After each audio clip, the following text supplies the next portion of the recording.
Do we have anyone online that's listening or not much? What? Oh, okay. You can go back to it.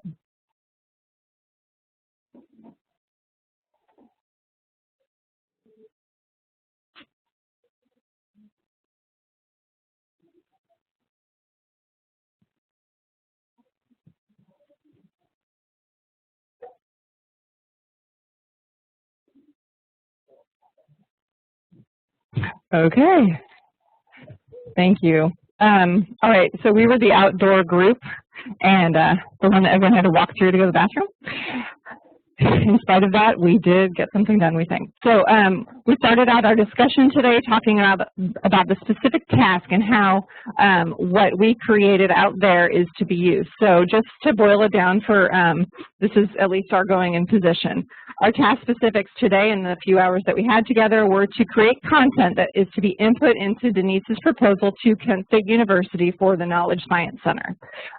So the type of content that we thought most important based on her questions was one, or the types of users that we thought would come to the center. Okay? Number two, the mission and role of the center in receiving those users. 3, the activities that the user would, or excuse me, that the center would do in order to support those users. And 4, the funding model. So that's what we got through, plus a little bit of miscellaneous stuff we'll throw in at the end. But that's the meat of it. So types of users, mission, role of the center, activities that they'll do, and then funding models. And this is all such that to create a proposal that then in turn will start the discussion with Kent State to start the center, and will also likely feed a charter of some sort, we assume, to create it. So that's what our going in position of what we were trying to accomplish was today. We'll see if we did it. So the types of users that we identified, the word that just kept coming up was the word seek. So we decided that everyone that comes to the center will be a seeker of some sort. The kinds of things we expect they will seek are potentially to build a learning organization, like a leader or a manager. We brought up the idea of the knowledge tourist from yesterday. Go ahead, sir.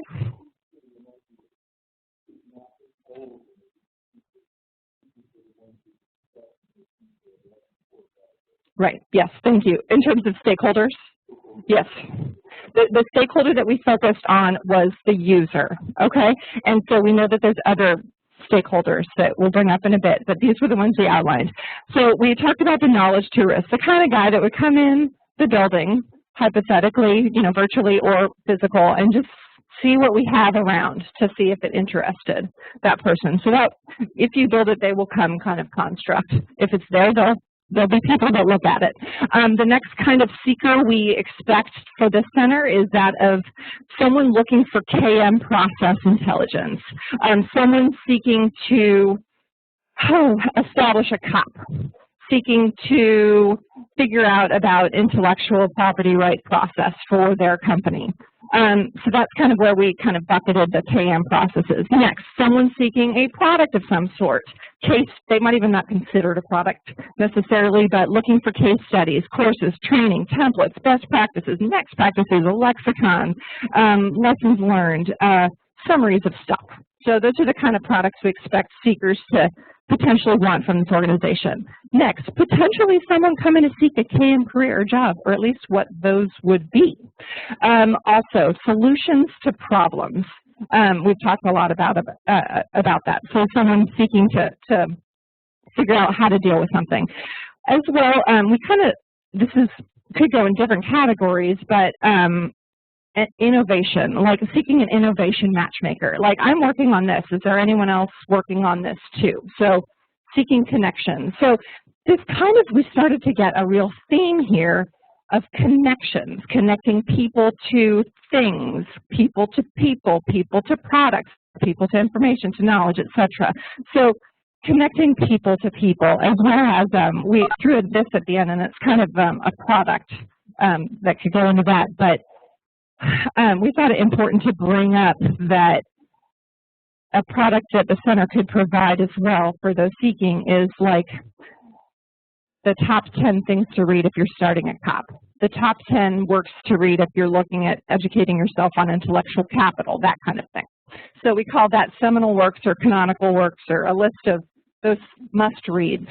So the type of expected seekers we kind of think will be our bread and butter to start with, at least, are those KM practitioners, the people that know that KM is a term and are interested in it. Your CKOs, KM officers, knowledge managers, that we know will be a set of expected seekers, and then your leaders and managers as well that are looking for information about this. There's obviously many more, but that's just what we did. Oh, sticky stuff. Here we go.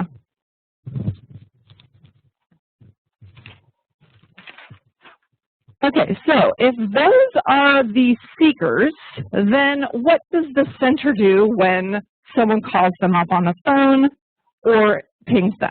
Okay, so this is what we figured out. This says role and mission of the center. We think, bottom line, is that they operate as a hub. Okay, so hub is kind of like the go-to word. I'm sure you guys used it too. For connecting people with people, for connecting people with answers in all forms. Maybe the answer is another person, so these are not mutually exclusive. As well, I'm going to skip that one and get back to it. Potentially, we came up with this kind of at the last minute, a sponsor of open source software development for KM, potentially. Okay, a group that maintains and cares about not just version 0.8, but version 2.0, 2.5, 3.0, etc., to sustain this stuff that we think will help the KM community at large. And then maybe give KM awards or have some kind of program there, as well as they're going to have a role of marketing themselves, of continuing, and that goes to the hub thing. If you want to be a network, then you have to keep growing the network. So those are different roles and missions. Okay, so I guess that really went under activities, but whatever. Okay, so these are now activities, and I really boiled this down, activities that the center, in order to fulfill that role and mission, would have to perform. So these are kind of big buckets.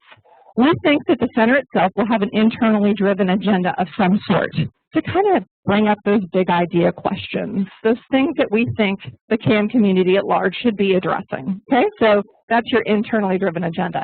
Next, we believe that the center should maintain repositories of stuff. Okay, so this stuff would be people and products. Managed, unmanaged, maybe both. More on the managed side, but you know, you have to start somewhere, right? So you have a people finder, for lack of a better term, not really an expert finder, because I think that that might kind of be exclusive, and we want to be inclusive, so we called it people. Products. Okay, so I just talked on the last one about a whole smattering of products that people might be looking for. Well, this repository would contain them in some way. They might contain pointers to this information and meta information or meta knowledge or metadata about that. But if something's intellectual, if something has to be managed in terms of intellectual property, it would be a pointer to it. Now, we also think that they could be a publisher of sort of open source content. Okay, so that's the repository piece. Now, this feeds that as well. So these also are not mutually exclusive. We think that the center will provide a think tank work. Okay, and by that we mean, okay, you have all of these academic papers, these journals, all of this stuff, and Dr. Green speaks intellectual capital language, you speak knowledge economy language, Nicole Fernandez speaks network language. We need translators that boil this down, that turn it into a 2-page paper that explains the why do I care to the leaders and the managers, so potentially some meta information about products to be produced by the think tank piece of this to provide reviews or steward this information, evaluate it, validate it. I don't know, 5-star rating system for some of it, included in the, you know, this is all meta information, so included in the canonical works thing, listing for different subject areas, maybe just subjectize it, stuff like that. So that's how think tank work would be the study, the translation of some of these academic works, or any work really, potentially creation of a lexicon for knowledge management, ontology kind of stuff, or at least definitions. We don't want to get into standards. We did say that we thought that that was outside the scope, okay? But maybe these people could help contribute to standard work that we think should be an Ames arena. Okay, as well. Oh, so there we go. I just said it, input to standard organizations like Ames. But again, we think that that is outside the scope of the Knowledge Sciences Center. So these are the main chunks of activities, and there's lots of sub-activities of this, right? So so in a sense, with this internally driven agenda, the center itself is a seeker, okay? So basically, every user of this organization is a seeker of some sort, to include the organization itself. Okay, so potential economic models. Okay, I didn't have time to translate this into a linear list. Here you go. You probably want that. Okay, so this is why it's still in my net form. I didn't have time to translate. This was our last minute. Okay, ready, 10 minutes on models, go. So just brainstorming potential models. We talked about potentially the idea of having one product that we commoditize, sell, and then everything else is free. Okay, something that is our baby, like Google, right? We had the idea of going for grants, centers of excellence type stuff, DOE from a company maybe. We talked about the Santa Fe Institute. Oh, and I misspelled. Okay. So the idea of is these guys kind of man the desk for a little while. They do a 2-year stint as someone that's working there, and then they go and then they contribute, or they're paid to be kind of fellows or something like that to work at the center. Maybe maybe post-grad work or something like that. So it's just an idea. Crowdfunding, I'm sure a lot of people brought that up, potentially for either answering the big idea questions, purpose-driven or project-driven, maybe both. We also talked about the fact that not everything is about money, so we do kind of have, well, maybe if you're a member, then you will help answer questions. If you are a seeker, you can be a question answerer and be a part of us. So that is the knowledge market kind of model, right? So that's not going to put the lights on, but it will help us provide content, which will hopefully get us to companies that will keep the lights on. Okay, so the idea is we want answers for answers, barter system. Okay, then we talked about Kent providing us money. I'm paying Kent to be a student, so in a sense, I guess I'm paying you. Is that your economic model? I'm paying Kent? No, I'm just kidding. Just kidding. I'm kidding.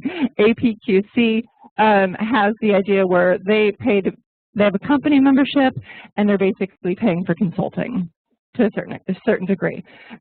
I can't say that that was at the top of our list, but it was something. And then we have company sponsors potentially for altruistic reasons, like Goodyear sponsored us here today kind of thing. And then also in exchange for maybe tech companies that are interested in polling this kind of a network for requirements. You know what I mean? So maybe they'll pay some money to be members, and in return, they'll understand what the knowledge community needs from their software. So that was an idea. We talked about motivators being mastery, autonomy, and purpose, and how if we charged an individual fee for membership, that we think that we would push away a certain clientele and that we weren't really a fan of that idea. So just a quick brainstorming session on that. We said in terms of not in scope, we did not think developing curriculum should be in the scope of the Knowledge Sciences Center. That would be more in the Kent State arena or someone else. We also didn't think that we might connect people to other people as a hub, but we weren't probably going to get into different domains unless it's for furthering KM, because we probably just won't know about that. So we'll mostly tackle KM problems in terms of solutions and connecting, doing the hub deal. We also just started listing different integrating points with different disciplines like gaming simulation. We don't want to get into this business, but it'd be nice to know that, to list out different domains for which we know that there will be overlap. So, and somehow have a tie into those communities, maybe the think tanks looking at those to see integrating points, etc. So that was kind of my miscellaneous cats and dogs stuff there at the end. But we thought it was important to talk about the what doesn't, what do we not do as well. So bottom line is, okay, this is our just the end. Okay, so we kind of did the SIPOC thing where suppliers, inputs, process, outputs, customers. We talked here about the customers being seekers, okay? Those also are our suppliers to some degree. So Our stakeholders are those that are seeking, including the center itself, and then our suppliers are those providers, partners, researchers, creators that we did not yet identify. Maybe some of you got into that. Some things that we put in our parking lot was defining who our knowledge concierge is going to be, or who's going to be manning the desk, right? We didn't really get into that, but the Santa Fe Institute does create a model for that. And this, we think this should be defined after we figure out and really put some fidelity to the activities that the center is going to be doing. So the whole idea, you figure out the work first and the people next, okay? So that's why we purposely put it in the parking lot. As well, we put in the parking lot the important discussion of KM certifications, which again, we don't agree with curriculum specifically, developing specific methodologies and maturity models and stuff like that. All that KM development we know needs to happen, we kind of put that in the parking lot. Okay, maybe those are the big ideas that over time the center kind of sponsors work on. So group, what did I forget? I'm sure there's something big. These guys? Yeah. I threw that at the very end. Anyone else? No? Okay. And alibis? That's the paratroopers that you forget to send out the back. Those are your alibis. All right. Or you run out of green light time. Okay, anyone else? Okay. You're very welcome. You're welcome. Hey, good. Who's next?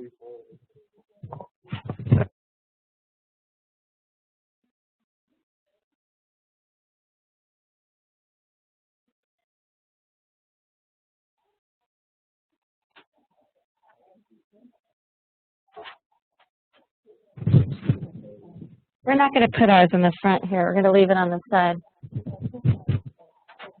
I'm going to move it over to make it more clear.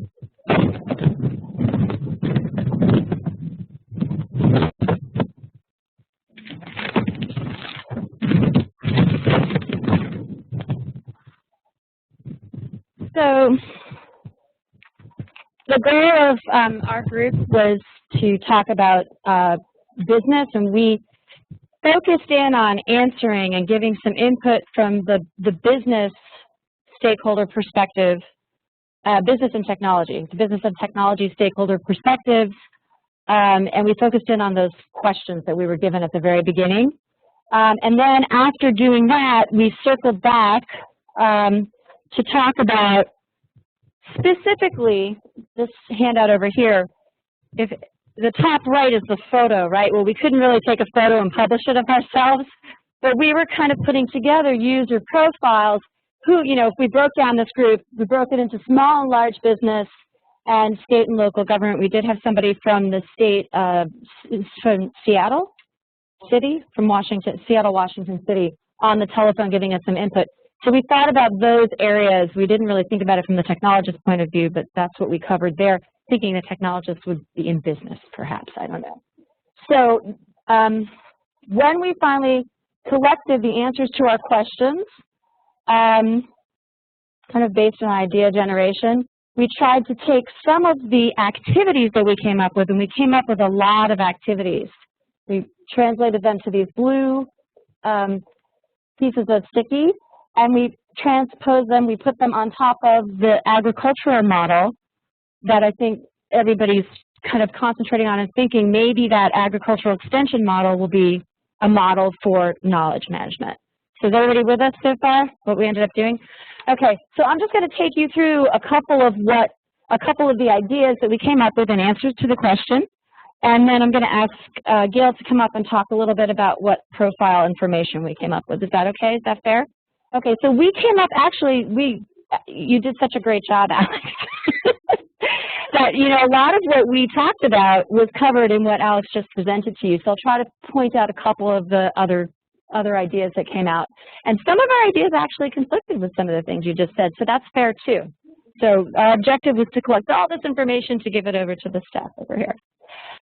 So we did also, out of our brainstorming and answering the questions, came out some vision statements, and then the answers to questions 3 and 4 and 5, I think it was, and that had to do really with you know, what would the structure be? What's the economic model? Is it going to be bricks and mortar or virtual? What is, you know, is there a physical presence required? So first I'll talk about the vision.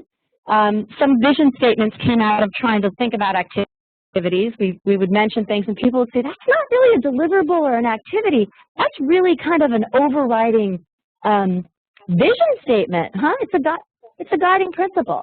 So some of the things we came up with was perhaps this center should have ownership of the big or emerging questions on knowledge management, things that need to be solved in advance of, you know, them landing someplace else in our legislatures or what have you, which seem to always, you know, they're following behind where the KM is going.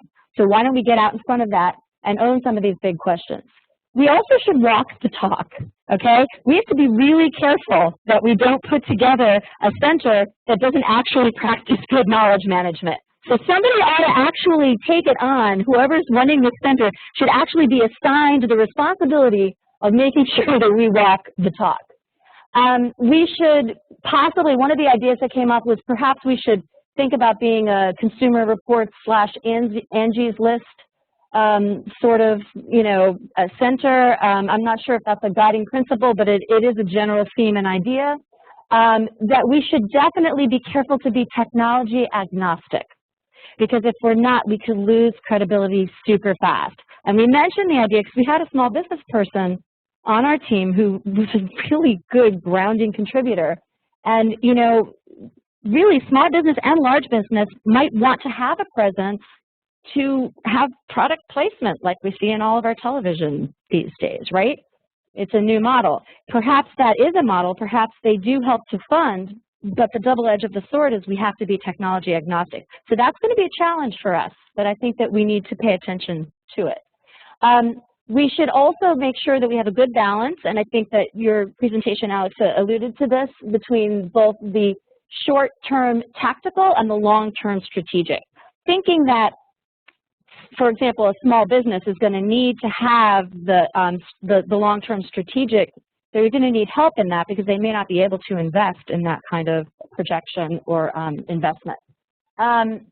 We should be careful to not forget that we can use students as for both business and resource ideas. Yes, for business ideas and for resources. We should also work within the practices. This is an important one. We should work within the practices of safeguarding conflict of interest. So that could end up being kind of sticky because we've got all of these great stakeholders and they're allowed to meet at a center. But when we start putting them together and marrying them up in expert networks, what are our problems with conflict of interest? So we have to be careful about that and set up those standards from the beginning. This is like really nitty-gritty stuff, but it's important stuff not to accidentally fall into. Okay, as far as our structure goes, we should promote out to businesses and the technology requirements from a small business perspective. Did I get that right? Small business? Okay. So in other words, if small businesses have a particular type of requirement for technology to be developed, perhaps they could be bringing this up at the center, and the larger businesses could be responsive to that. We also had a lot of talk over whether it was going to be a physical space or a virtual space, and the idea came up that perhaps it should be both. And we also had a lot of discussion around, is it going to be national or international? And we were inconclusive on that topic. Oh, Denise says both. Okay, so that's a good answer. We also thought about the idea of if it was going to be physical, how might that look? And we had a lot of ideas around that. A lot of them are written down here, but the most exciting one that came out, I think, was perhaps libraries or other similar spaces that we found that were already located in our communities could actually be extensions, like the agricultural extension model, could be extensions of one of these centers that performed these services. We talked about a co-op model, which is similar to your barter system, so people could buy in some instances, or they could barter services. We also talked about having it modeled on the SBA, which I think somebody brought up yesterday, which was a really great idea. Sure, I'll just mention a couple of the activities. Let's see. Oh, well, here was a really creative one. Somebody brought up KM tourism yesterday. Who brought that up? That was a kind of, it was funny at first, and then I thought, wow, that's actually pretty much a great idea. And it's actually doable because people might not pay to actually travel physically to a place. Maybe they would, I don't know. But you could actually make use of the whole internet channel thing, and you could make use of grad students or professionals engaged in our virtual community, and you could actually put together KM tourism virtually. So that's a really great idea, and it's a really great way of learning. Community of practice study tours, both virtual and physical. I was copying this down, and I noticed it said that we should mentor young people, and I put mentor young/older people, because the mentoring goes both ways, doesn't it? So that's really important. We did talk about standards, and this is an area where we did disagree. We did have somebody on our team that had promoted standards. So we came up with the thought that perhaps we should be promoting standards, and we should be having those larger discussions. We also came up with the idea that we should be promoting legal and ethical codes for knowledge management. And that's a big one because, as I've been saying all along, nobody really owns that yet. That goes back to the ownership of these emerging issues that nobody's claimed ownership for. And I think most of this is, and the communications toolkit, I don't know if that was mentioned before, but if we did have a communications toolkit, this is particularly interesting for business because so many of us have said this, we have to show our value for KM, for the people who are funding us. And it's a job, it's a full-time job to come up with these communications. So why should we be starting from scratch every single time? So if there were a communications toolkit and members were free to come and use it to prove the value of various things, and this could even include a standard set of reporting metrics, right? So you could have your graphs all done for you. So that is something of high value that we were hoping that we could have. Oh, and then the other very interesting idea that one of our call-in people had was a process map. We could have several different types of maps. There was the idea of having, somebody help me out here with the different types of maps. The learning cycle map, and that could be linked to different types of tools and technologies and experts. We could have a roadmap for small business to grow. How do you get from being this size business to this size business to this size business? But each of these maps would be hyperlinked to the tools and technologies and possibly an expert database. And did I leave anything out that was important from these deliverable standpoint? Okay, and then if Gail, if you would say a couple of words about our different stakeholder profiles. I would just mention for the team, when you're looking at this, for the staff, when you're looking at this, we did make a distinction between activities and deliverables. So we've got these like little B's all over the place, and it was surprising how many of them were actually something that would have a physical deliverable more than, and not just once. Okay, many of them are recurring. In terms of trying to do this kind of stakeholder persona analysis, which I think is what Denise had in mind with that one form. Being the industry and technology side of it, we kind of, as Lori said, we made the assumption that the technology side is kind of a business, so I think a lot of it is wrapped up here, though you probably could do the same exercise specifically with technology companies. We divided business into, as she said, small business, large business, state, and local. And let me see if I can, since this isn't all written all over here. We looked at the roles that they might have primarily within the center, so that small businesses are definitely consumers, but they could also act as crowdsourcing participants. In fact, it's more likely that they would be willing to do that, perhaps, than people who are in state and local government, where a lot of times they're not allowed to comment on anything. And large business folks may have an aversion to doing that as well. On the large business side, the role that they could play is a consumer as well, but they may also be willing to mentor on a small business, to a small business that's in the same industry or in the same geographic area. They may also be funders. It's unlikely that the small businesses would be major funders, but it's potential that that they could be a funder. State and local governments, what are their roles? Well, I think if we do get into something on the path towards standards, I think it's important to engage them as promoters and users of standards. Eventually, those standards should show up in RFPs, okay, or in, you know, I'm looking to, you know, in your hiring practices, so that your job descriptions, your advertisements for jobs include the request for this kind of certification, even if it's just optional. Promote good procurement practices. On the technology side, small businesses and large businesses have, I think, depending on what kind of business they are, generally they have a real dichotomy between the kind of technology environments they have. Here we thought that a cloud-based technology in terms of the small business is really probably of major importance.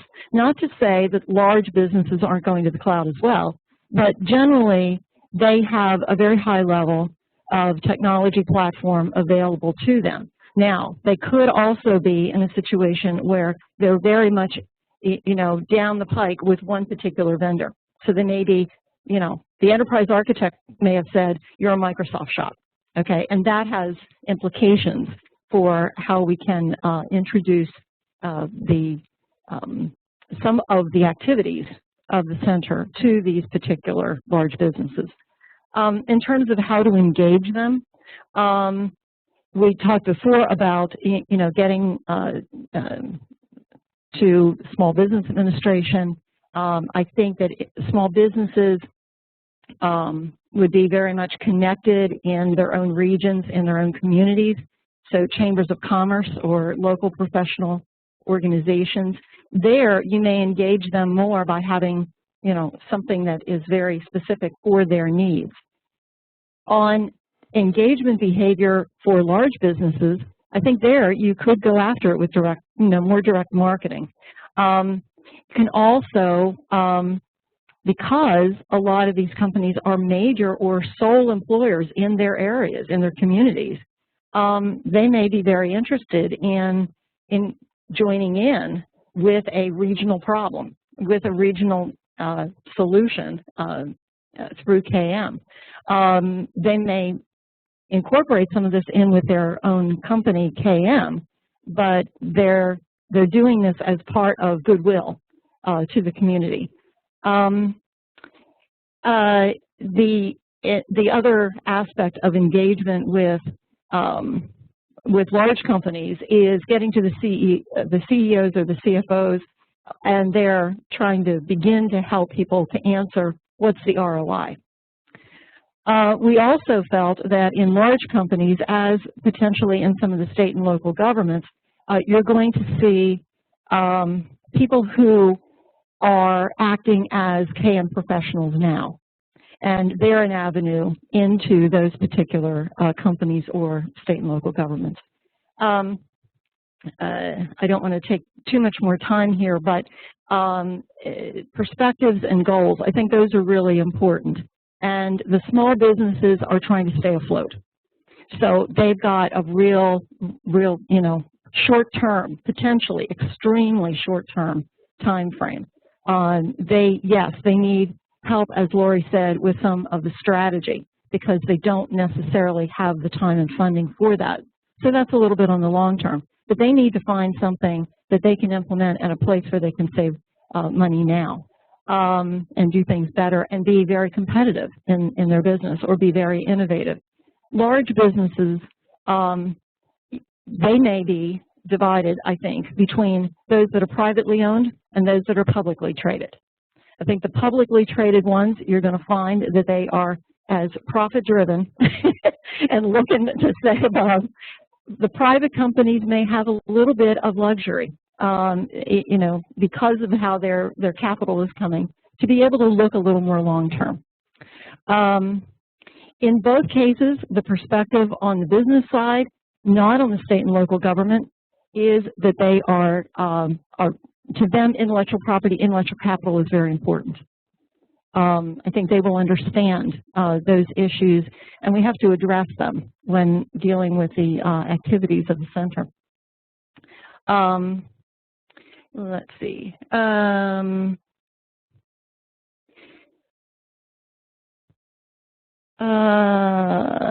Let me just say a few things about state and local government here. I think that state and local government, you'll find a wide variety of maturity models in terms of their technical environments, and it doesn't split between whether they're local or whether they're state or, you know, what area they're in. It just has to do with how the funding has come. You may find that in some cases they have very consolidated activities around their enterprise architecture, around their knowledge management. In other cases, it's very distributed all around. They're similar to large businesses in the sense that they're multi-unit, multi-locational, which has an impact on how you present activities around those stakeholder groups. Here, the driving force, even though it doesn't necessarily often appear this way, is public service. Okay, it's public good, but obviously with more and more of an eye to, you know, using my money wisely and saving costs and while doing the best I can. So you have to hold the line on budgets. There's a lot of move within state and local governments and the federal as well to move to open source. So they're going to want limited IP constraints on what's provided to them. So I won't go into, you know, any of the other stuff here. You can, if you have any questions, Denise and staff, you can contact us and let us know. Who's the next?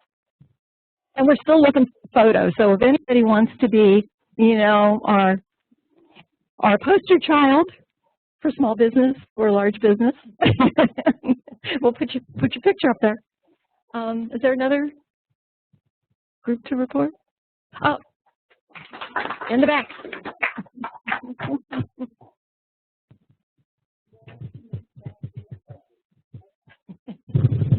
Follow the sound of my voice.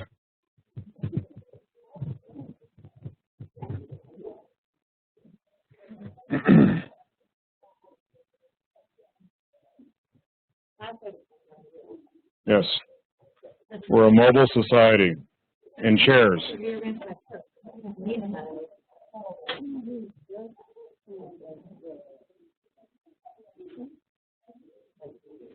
Well, how about we, as soon as everybody's moving, well, you want to just pop, I agree. How about we just bring the easel down and we'll just use it? Thank you.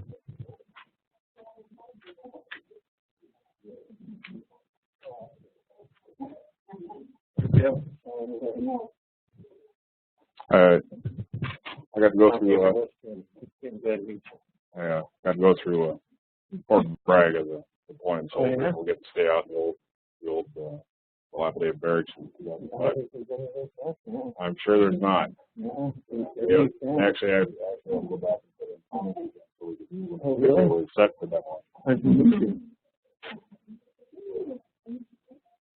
No.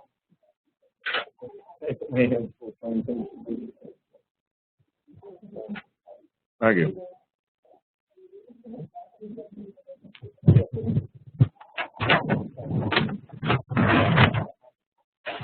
Good idea.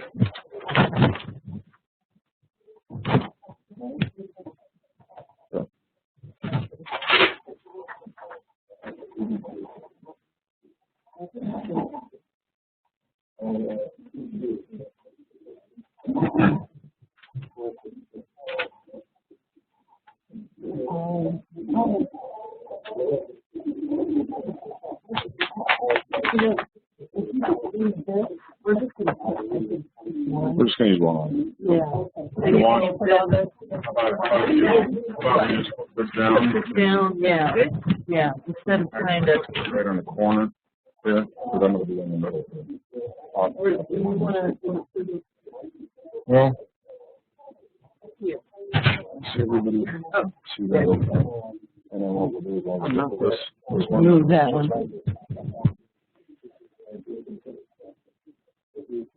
All right, we're all set.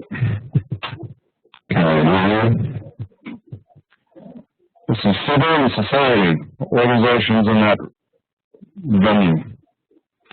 I had the easiest group out of everyone here. I will say that. It was fun. We made it fun. What? See, it was fun. It was fun. We almost had a couple of quitters out the gate, but we kept them in. Because we made it fun and engaging, as volunteers like. And on that note, we're dealing with civil and society, those types of organizations. So we took a little time to try to define what that is. And what we did is we ended up with a laundry list of things of organizational types that fit in that mold. And there was much discussion about including workforce and things of that kind of bleed over into other things, but ultimately we tried to stick with things that purposely or non-purposely touched the societal and civil organizational strata we all occupy. So we wanted to make sure we included folks in the police force, fire, EMS, all those things that help sustain a utility in society.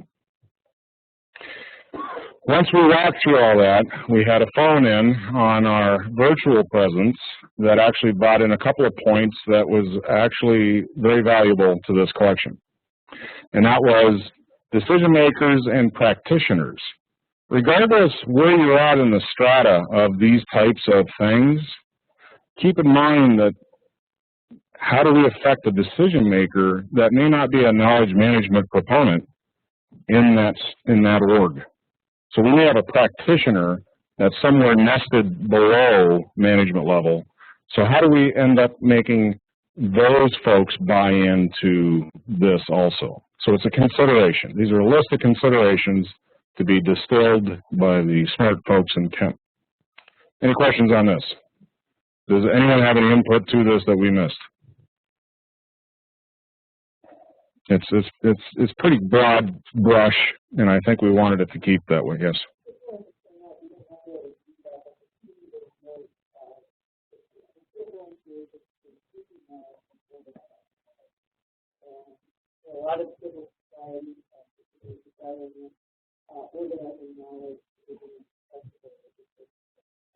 Okay. So we're talking seekers, which we've heard already, and organizers of. Not just cataloging and storing, but utilizing. Okay. Anyone else? Thank you. Actually, when I was sitting back here thinking about the process, I was thinking, we went right down the laundry list of questions, and we tackled them in that sequential way. But I think the easiest is to start with the last one, because that was the easiest one to answer. Which, number 6 was, can we make this a national item? Can it be gone from local to regional to national? Of course, yes, because we just walked through all this other stuff that builds the components of supplying the actual leverage of the modality of making it a national or international capability. And so these are things that we wanted to actually emphasize on. You can go to that national level, but in a franchise model, there's got to be some localized ownership to make it theirs. Now, if we go back to this list of all these orgs, we went back and forth and actually came to the idea that in order to suffice whatever this delivery mechanism is going to give in a knowledge economy, it's got to be responsive. So think of it as an instructional design motive that actually analyzes and constantly reflects off the audience. We didn't want to be in a hierarchical model about, oh, we're from the government, we're here to help.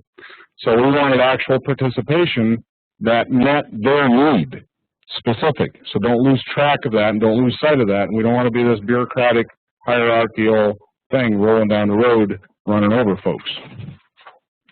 So in order to employ that, you have to have localized ownership, which makes it responsive to the community they serve, which takes us to number 5, which was considerations of, somebody help me on the, what was number 5?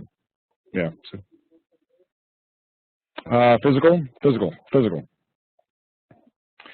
And we talked about the physical space and how you deliver this mechanism in the physical and virtual space, and it all starts with partnerships. And we talked about, all right, so we have a kiosk at Costco, we have a kiosk at Starbucks. We have representation in an open portal to make the have-nots have a place to at least get to help them get to the information. So accessibility, big key factor. Gap analysis, here again, I already talked about that, the stakeholder and what they need, not what we think they need.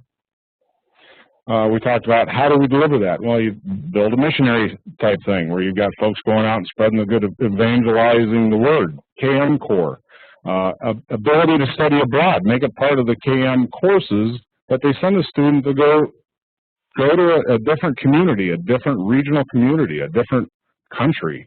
That place called overseas I've heard so much about. And let them repopulate and experience that in a different culture to see what type of pushback or response or issues there are locally. And of course, all that supports a virtual environment, which will be the hub of knowledge and the hub of people. And that's what we talked about. We had good input from looking at Wikipedia. We had LinkedIn. What does that serve? That serves a purpose. So if we wrap our intent around number 4, number 3, and 2 are all those elements that supply the particular pieces that support that mechanism of delivery. So this was number 1. I don't know if you can read that. It's non-biased and apolitical. We have to have the Teflon coating to keep us out of those influences, regardless of how big the dollar signs are, and or motivations. We talked about how are we going to govern this. So in this organization, we're talking about having elected governmental board that represents the interests and the authority of the center. But conversely to that, it's also going to be made up of the stakeholders and peers from the constituency we serve. So it's not just a hierarchical do as we say, but it's a communal. And out of that will become all these parts and pieces of trust. Trust is a big faction if you're going to get buy-in. So who's going to be the sales person that's going to go build the trust and build the bridges and build the desire to even participate? We talked about a starter kit. So as we have these missionaries and our KM core and all those folks going out there and doing things and the franchising, we have to have the commonality of the brand and what it is we do. So therefore, that starter kit has got to be tried and tested and actually boilerplated. So this is here's your sign. Get started. We talked about membership, tiered membership, scaled, matched to the capability of whatever the requester is. We talked about how LinkedIn operates versus Wikipedia, which Wikipedia is free. LinkedIn is free, but it's also a paid service, which everybody's had the similar veins. There's nothing new. There's nothing new here. It's all been talked about, but the key ingredient of this is staying relevant to now and what's not here yet. And that's the gap. That's the gap. We talked about this extensively. We did not want to become, what did I say? We need to become the non-institutional institution. We have to fight our own habits of what we know to make sure we do not become what we're used to. So in order to do that, we talked about emergence. Our model is basically emergence. Spiral emergence, trying to stay relative and useful. Somewhere up there. But the model itself is, as we talked about how LinkedIn and Wikipedia started, they threw the effort into the build and then figured out the business model second. So that's what we're basically shooting for. We'll figure out the dollar, monetize it later. Let's build the capacity and the interest and the need meet the need, I should say. So collaborative network, it's a network of networks. We're a capacity builder. Now, we did talk about authenticating and empirical science and research and all those sorts of things. Those are factors, but ultimately we want to provide the service that benefits our stakeholders. MSRN group, anybody? Oh, yes, I'm looking. I got it, thanks. So why not piggyback off of success like the OpenGov movement or the fellow that talked yesterday about the volunteer movement, all those things that actually have to interface with the folks that we've got to interface with. Utilize what the work's already been done and maximize what we can gather from that. And, of course, what's not repeatable or doable or recommended. Save ourselves the time of going and learning ourselves. It's a KM practice. Yes? Say again?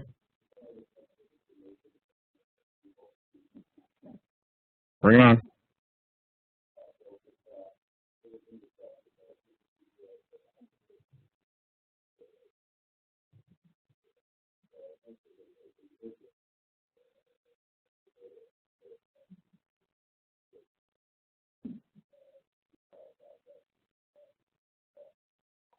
Thank you.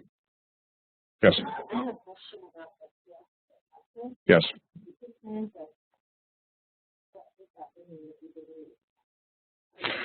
Well, a couple of things. We talked about connectivity, access. So if it's just a laptop to the internet, because we want to have all availability to the have-nots that don't have access. So, and it also gives us exposure for building the brand.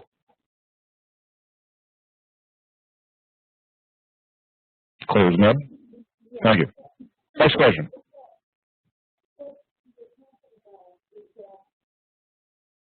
In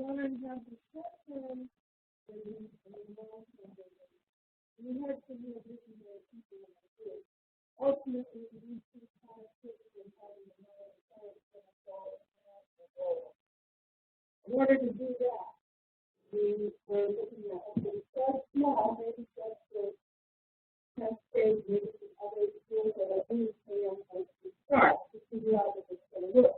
But as we become more relevant and more staff, we try to do, if you do what we used to use new things, less than anticipated staff that we do, the answer to that is replicate the growth of the staff.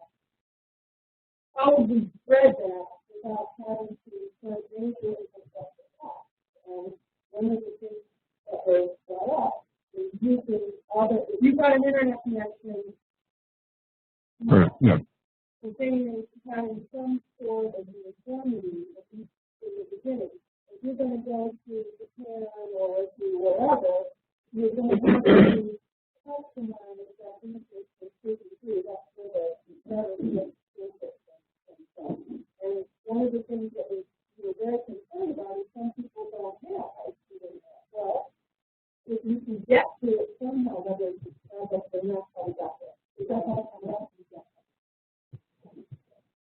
Anything else I missed? Yes.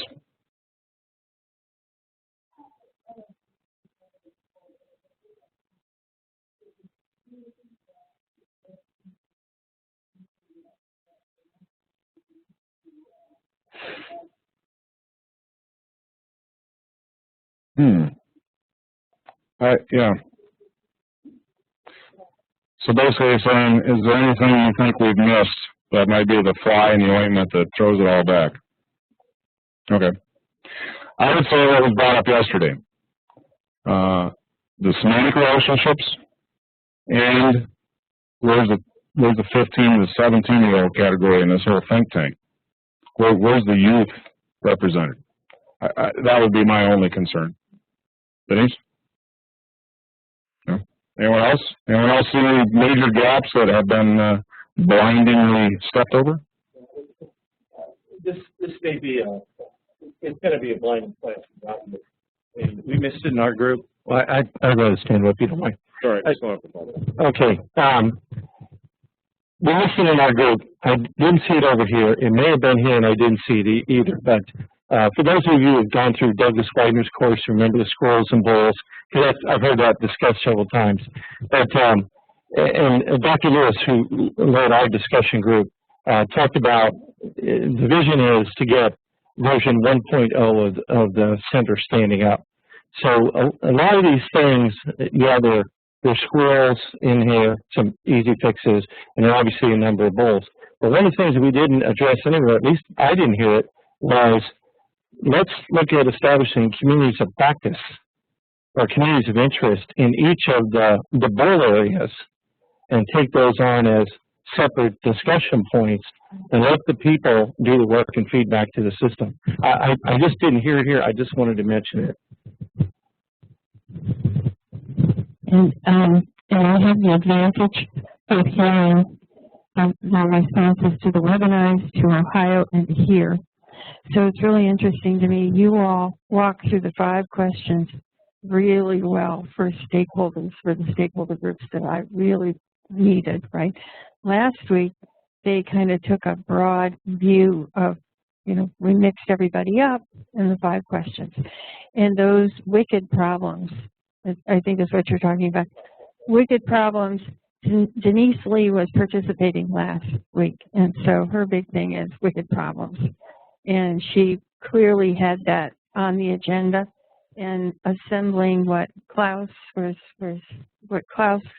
Tillms at the World Bank calls global expert teams, you know, providing the facility, describe the problem, somebody put a problem out there, then allow the folks who know something about that or want to get involved, give them a space to come together and solve that problem, right? Did I answer your question? But yeah, wicked problems is the big one. The big wicked problems and the little bitty ones. In answer to your question about that, what's the age group that you were looking for? You made one up. Whatever, the kids group. I would say definitely take a look at the Roots and Shoots model from the Jane Goodall Society, where they throw out to the participants, the children, they don't even say, let's go work on this problem and let's go volunteer here. They say, we'll help you, give you a survey of your community, and you tell us, you look at your community, you look at the flora and the fauna, so the environment, the animals, and the people, so that involves religion, culture, etc., age groups, and you tell us, you do this survey, and you think about your community, and you tell us what's wrong and what you'd like to fix and what you'd like to work on. And they ask the kids, and when they're training adults for this, it's really hard to keep the adults from trying to direct what the kids are trying to do. But if we can make ourselves do that and maybe even talk to some of these people in the Roots and Shoots organization, that's a really good model for that age group. Great idea. And they've got good indicators too. They can teach us something about indicators. Roots and Shoots. Who knew? Sir.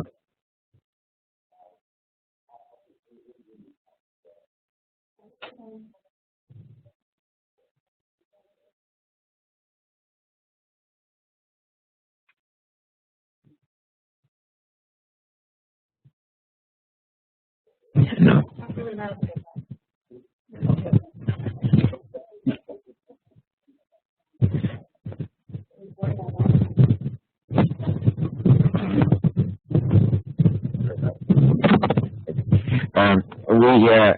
There are some would consider critical issue. We discussed a little bit. One issue which should help the policymakers all over the world is the characterization of the workforce, what qualifications for what jobs, for what pay level. This is what I think I suggested. Maybe I will get more information to give some input about it. It seems to me that this center could qualify for such a contribution. And how to handle it, I don't know yet. The second issue, which I think it's important related to this one, is entrepreneurship. How to create jobs, including individual companies or family companies. And a third issue is regarding what I just got the feedback from my partner in Japan, and it's too early in the morning for them, so I will read you a few keywords if you allow me to do so. It's very short email, just a second.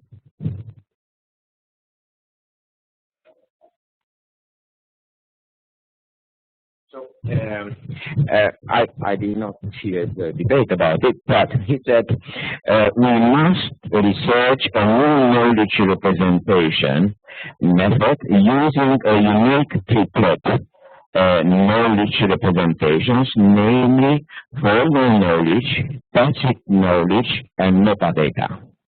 So it's his suggestion. In Japan, they have been doing much research, and if necessary, of course, I will provide more detail which you said. At the same time, we must research a new sharing technique utilizing web page search engines for knowledge use and a technique of digital archiving by way of utilizing these triplet knowledge representations. And so one of the key technology is metadata, and he developed further about the metadata. So these are the issues, but what I consider is very, very important, knowledge representation. I would add to it knowledge organization. So I think this center is qualified and can deliver that part. So that's what. Otherwise, I learned a lot. So thank you so much. Thank you. Anyone else?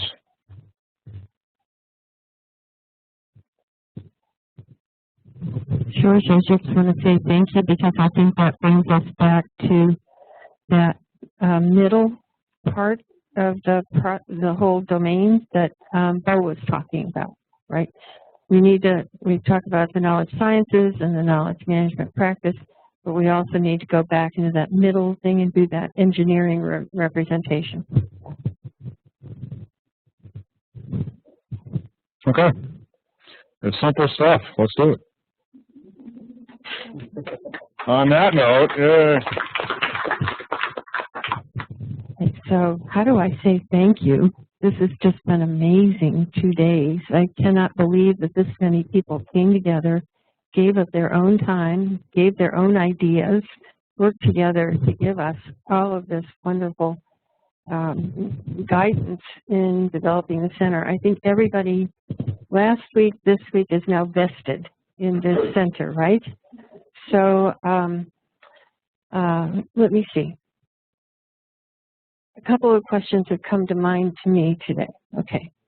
I think I have enough to develop a proposal for the center for the university. However, I want to throw a question out to you. Okay. Should we keep doing this sort of information gathering, sort of, do we need to take this to Detroit? Do I need to ask Jeremy to take it to Chicago? Should we ask Susan to take it to Seattle? Pardon? It might be interesting to continue to do this sort of thing, to just see how at what point do we have a critical mass on the idea of what a center addresses. Have we got enough information with the webinars, with Ohio, with DC, or do we need to hear more, right? I don't have any problem continuing to support this going forward, right? We'll need to think about how we want to do that, but I'd like to hear from you about that. Another thing I mentioned from last week is, okay, so I'm putting the proposal together now for the university, but if you've got an idea you're passionate about and you want to move it forward now, we'll start making these things happen, right? Okay. What else am I forgetting? You mentioned to me about, after the proposal's done, having letters of support. Something that we did say, I think I might have mentioned early yesterday, is next step, final step, take all these wonderful things and the stuff from last week. I draft the proposal. Proposal goes up on the website. We have open comment, editing, etc. It'll probably be on the wiki because that gives you all the capability to edit there. Then I will, after I hear everybody's feedback, final version goes up on the web, okay? And then I would like to have, if you feel comfortable, you endorse it, right? So either send a letter, and who was it suggested? Was it last week? I think somebody suggested that we provide a template letter if you wanted to support. And then when we send the proposal forward to the university, we would also like to send the letters with it. It's not just Denise saying, this is what everybody said, but it's actually the letters. Now, we've got lots of economic models here, how we go about, supporting, we'll explore the funding models after we have the proposal in place. Yes?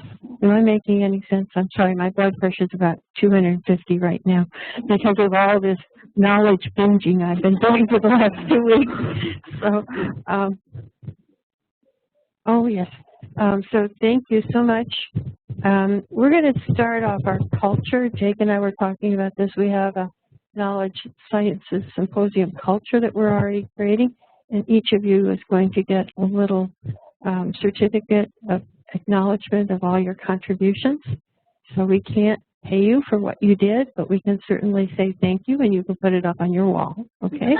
All right. So lots of certificates. If I could ask you, maybe each to commit to taking the message from the symposium to maybe, 5 more people?